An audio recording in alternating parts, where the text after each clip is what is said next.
Hi guys, I've had a few of you say that you are struggling to add a custom shape grid onto your image. So I'm just going to use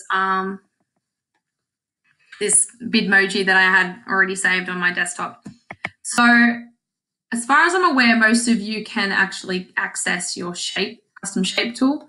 Remember, if you can't see all your shapes, it might be because of the way your screen is sized. So just press this little arrow button and it should put them all across two shorter list areas. So remember to right click on there if you're finding it's just a rectangle. Right click on it and all of these absolutely should be there. Okay, so that part I think is fine. Just choose your custom shape tool. Now you'll notice that all of your shapes, you might find I don't have a grid shape over here. That is because your shapes might be, at the moment, I only have all the arrows selected because over here is actually all of the shapes that we have. Okay, so you're probably thinking this is all of the shapes in all of Photoshop. No, there's a lot more. Remember, when we choose an option, there's usually option and then an option on top of that option. So that's what's happening here. So if you'd like, you can just press all, okay? And then replace current shapes with the shapes from all, and you would say okay.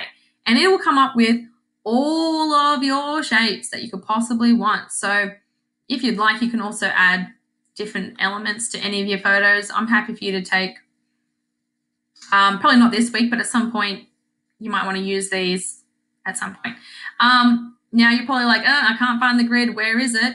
You can just go along here and go to tiles and then replace it with tiles. Yes, please. And then it should come up with your grid in tiles. So again, with the fill, I need to change that before I begin to black so that it is the correct color. So hopefully now that should work. So there you have it.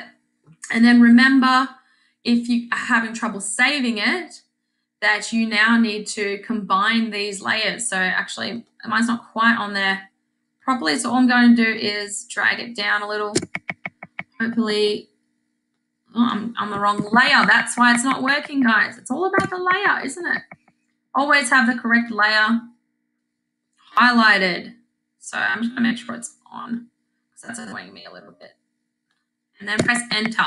Remember, you always have to press enter to kind of apply your changes because it's like, you know, you have to press enter to like okay it. Okay, so now we've done this point, you need to save it as a JPEG. Okay, so remember, all you do is go to your last layer and you would go to merge visible.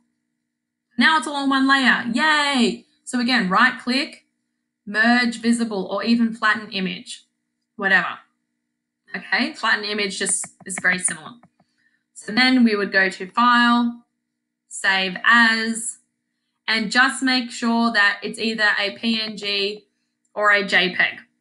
Okay, this is a PNG because that means when I put my Bitmoji on something that the background is still see-through. So that's what a PNG file is. You can still upload those. Those are fine. Yours will probably just be a JPEG. So you might have different file types than mine, or you might have the same.